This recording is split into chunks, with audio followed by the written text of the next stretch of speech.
প্রিয় সাংবাদিকবৃন্দ, আপনাদের শারদীয় দুর্গাপূজা শুভেচ্ছা জানাচ্ছি। আপনারা জানেন আর 3 দিন বাদেই দেশে অনুষ্ঠিত হতে যাচ্ছে হিন্দু সম্প্রদায়ের বৃহত্তম ধর্মীয় উৎসব ও শারদীয় দুর্গাপূজা। এই সম্প্রদায়ের পরিবারগুলোকে শুরু করে সাজানো হয়েছে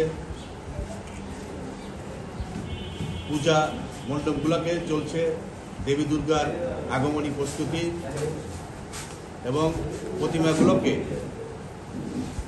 চলছে কারু শিল্পীদের এবং তুলির শেষ আঁচল। 2 দিন বাদেই চলছে জীবন্ত হয়ে উঠবে নান্দনিক মূর্তিগুলো। 2 দিন বাদেই শুরু হবে 5 দিন ব্যাপী পূজা অর্চনা। এবার উল্লাপাড়া পূজার সংখ্যা শতাধিক। প্রিয় সাংবাদিক ভাই বন্ধুগণ, আসন্ন দুর্গাপূজা উপলক্ষে সামনে রেখেই আজ উপজেলা বিএনপির পক্ষ থেকে আপনাদের সঙ্গে কথা বলতে এখানে উপস্থিত হয়েছি। শুরুতেই আমি হিন্দু ভাইদের সম্প্রদায়ের শারদীয় শুভেচ্ছা জানাই। বাংলাদেশের একটি সাম্প্রদায়িক সম্প্রীতির দেশ। বহু বছর ধরে দেশের দুর্গাপূজা অনুষ্ঠিত হয়ে আসছে। হিন্দু সম্প্রদায়কে আমরা কখনোই সংখ্যালঘু সম্প্রদায় বলি না।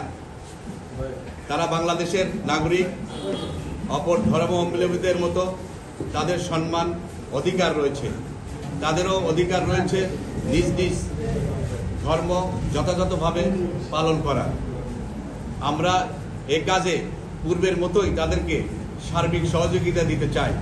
এজন্য বর্তমান সরকারি ব্যবস্থাপনায় পাশাপাশি উল্লাপাড়া উপজেলা বিএনপি এর সকল অঙ্গ সংগঠনের নেতৃবৃন্দ, কর্মী ভাইয়েরা নিবেদিত হয়েছে উপজেলার সফল প্রান্তে প্রতিটি মন্দিরে সুষ্ঠুভাবে পূজা সম্পন্ন করার সঙ্গে আমরাও সার্বিক সহযোগিতা প্রদান করব। প্রিয় ভাইরা, আজকে আমাদের বাংলাদেশ জাতীয়তাবাদী দলের ভারপ্রাপ্ত চেয়ারম্যান, আগামী দিনের রাষ্ট্রনায়ক, তারুণ্যের অহংকার জনাব তারেক রহমানের নির্দেশে সারা বাংলাদেশে পূজা উদযাপন করার জন্য যে নির্দেশনা দিয়েছেন, আমরা তা অক্ষরে অক্ষরে পালন করব।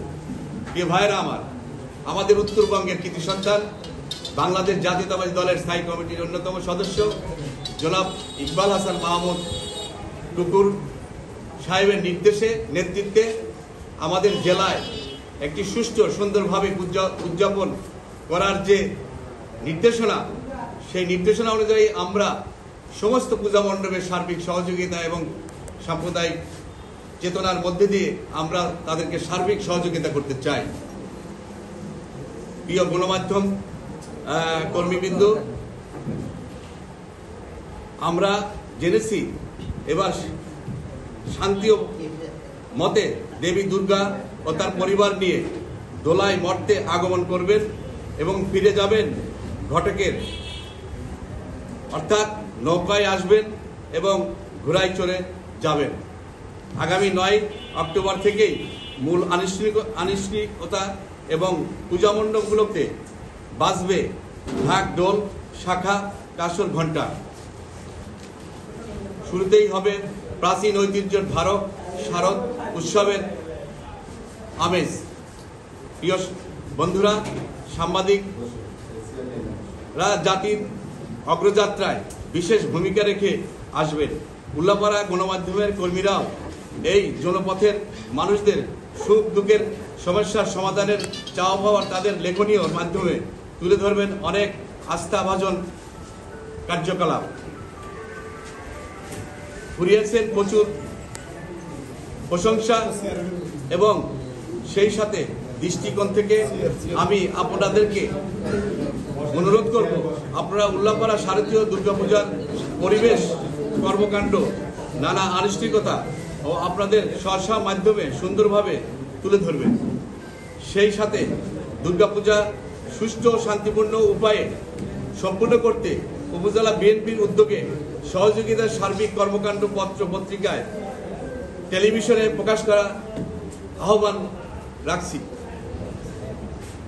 প্রিয় সাংবাদিক ভাইরা, চলতি বছরেই জুলাই আগস্ট মাসে বৈষম্য স্বৈরাচার বিরোধী ছাত্র জনতার আন্দোলনে অনেক সাধারণ ছাত্র ও মানুষ শহীদ হয়েছেন, আহত হয়েছেন কয়েক হাজার মানুষ। অবসান হয়েছে 15 বছরের স্বৈরাচার আওয়ামী লীগের শাসনের অবসান। আমরা অর্জন করেছি কাঙ্ক্ষিত বিজয়। এই সফলতা ধরে রাখতে আমাদেরকে এখন একসঙ্গে এক পথে চলতে হবে, এগিয়ে যেতে হবে সচেতনভাবে।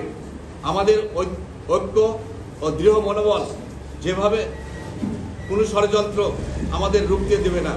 আমি মনে করছি এই প্রেক্ষিতে হিন্দু সম্প্রদায়ের দুর্গাপূজা উৎসব যে কোনো মূল্যে সুষ্ঠু ও শান্তিপূর্ণভাবে সম্পন্ন করতে সরকার, প্রশাসন, আইনশৃঙ্খলা রক্ষাকারী বাহিনী ও পাশাপাশি আসুন আমরা সবাই মিলে সার্বিক সহযোগিতা প্রদান করি এবং সফল করি শারদীয় দুর্গাপূজা ধর্মীয় উৎসব।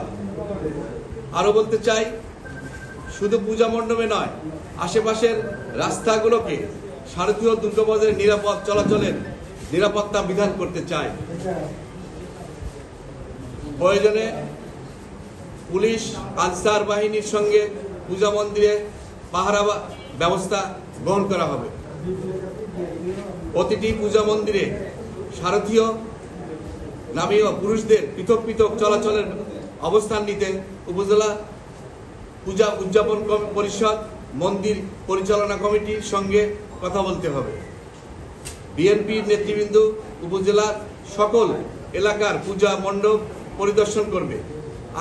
আয়োজকদের সঙ্গে কথা বলা ও তাদের সমস্যা সম্পূর্ণ অবহিত করার বিষয়টিও গুরুত্ব দিবে। প্রতিটি ইউনিয়ন নেতাকর্মীদের পূজা উদযাপনে সহযোগিতা প্রদানের দিক নির্দেশনা প্রদান করা হবে।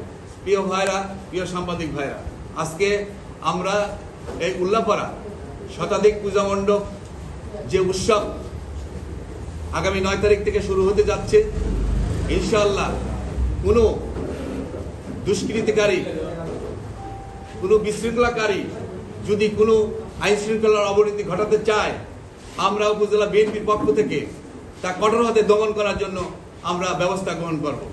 ইনশাআল্লাহ আপনাদের এই দুর্গাপূজাকে আমরা সর্বোচ্চ প্রাধান্য দিয়ে বাংলাদেশের একটি বাংলা ভাষাভাষীর দেশ, একটি সার্বভৌমত্ব, এই সার্বভৌমত্ব রক্ষার জন্য যারা অকাতরে জীবন দিয়ে এই দেশটাকে নতুন করে স্বাধীন করেছে, আমরা এই বৈষম্যহীন বাংলাদেশ নতুন বাংলাদেশ গড়ার জন্য আমরা ইনশাআল্লাহ কাজ করে যাচ্ছি। আমরা আগামীতে বিএনপি সরকার বা যেই সরকার গঠন করুক জনগণের ভোটে, ইনশাআল্লাহ বাংলাদেশে একটি সুখী সমৃদ্ধ দেশ, সাম্প্রদায়িক দেশ হিসাবে আমরা গড়ে তোলার জন্য আমাদের প্রচেষ্টা অব্যাহত থাকবে। আমাদের নেতা, প্রিয় নেতা এবং প্রিয় বাংলাদেশের মানুষের নেতা, আগামী দিনের রাষ্ট্রনায়ক এবং তারুণ্যের অহংকার জনাব তারেক রহমানের নেতৃত্বে একটি সরকার গঠন হবে। সেই সরকার হবে আপনার সর্বদলীয় সরকার এবং সেই সরকারের মাধ্যমেই একটি নতুন বাংলাদেশ গড়ার অঙ্গীকার নিয়ে আমি আমার সাংবাদিক সম্মেলন শেষ করছি।